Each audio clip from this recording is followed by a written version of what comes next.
first saw the Elastico move, it was performed by Ronaldinho actually, but the creator was Rivellino back in the 1970s. It just kind of sums up what Brazilian football is all about. Really. Not only is it functional and it gets you away from people, but it's such a difficult skill to execute as well, and trying to do it at full pace. Ronaldinho made it famous in the past like 10 years. Flicks it with one foot and then flicks it again back. Oh, wow. I thought Elastico was when the elastic went on your pants. In Spain we call it el caño, and I think it comes from more South American tradition. I think with the nutmeg, it's like the humiliation thing. Like we used to do it in the playground all the time. It's not a nice feeling when it happens to you, because also you're sort of caught flat-footed. So if somebody nutmegs you, very little chance of recovering. So you know, that just adds to the humiliation.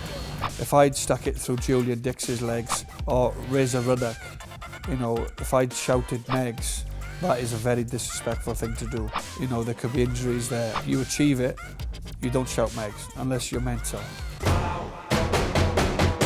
When we were kids, we used to call it the Pelé flick, because I think it was the film Escapes of Victory, is it, when Pelé did it? So it was really famous through that. I'm sure a lot of people have seen it, Pelé doing it, but I don't think many people have seen it doing it again. Because it's a very, very difficult skill to do. And we just used to do it in the playground, but JJ Okocha did it probably in the last 5-6 years.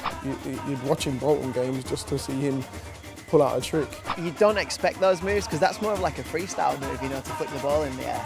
And it's popular, but to do that in a Premier League game or a World Cup like that is it's impressive. Seal dribble was invented by a Brazilian football player, Curlon, and made famous probably recently by Nani against Arsenal. He was back to goal, he was just dribbling it with his head. That's freestyle in a game done properly, because the ball's on your head, and everyone says, oh, you put the ball on your head and run, but like Curlon actually did it in a match and proved it works. So it's balance, speed, coordination, and you can't really see that much because you're looking up as well. So to do that in a game is brilliant. It's ridiculous, really. If someone was dribbling with their head, you'd be tempted to nut them. If someone's dribbling with their head, I'd call them an ambulance.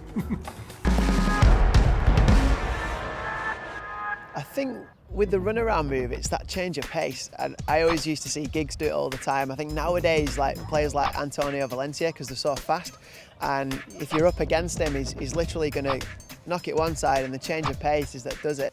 First roundabout has to be Bergkamp, where he flicked it around the Newcastle defender before putting it in.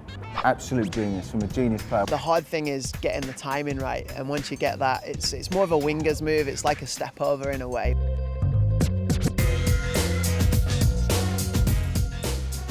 You have your right leg, if it's your kicking foot, and you kick behind your left like that. Oh, that one. If you're not too great on one foot, you can wrap your other one round and cross it in.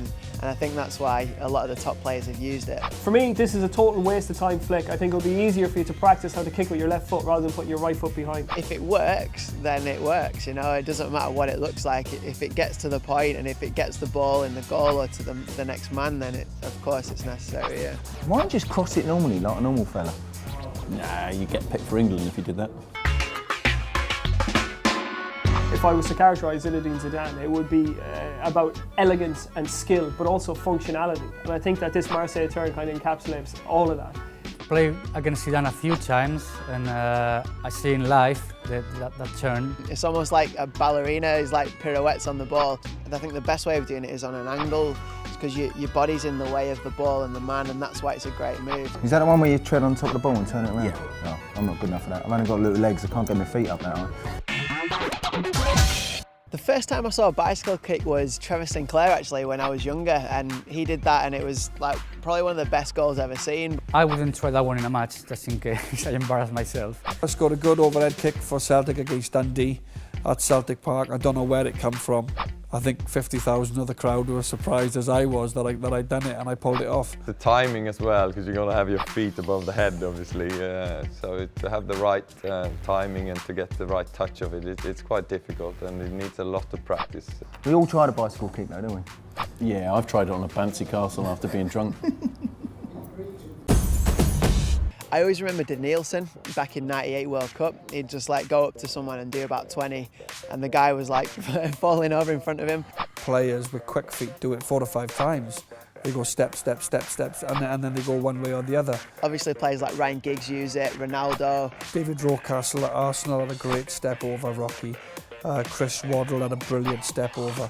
It's the type of move like wingers would use to get around your man and cross the ball in.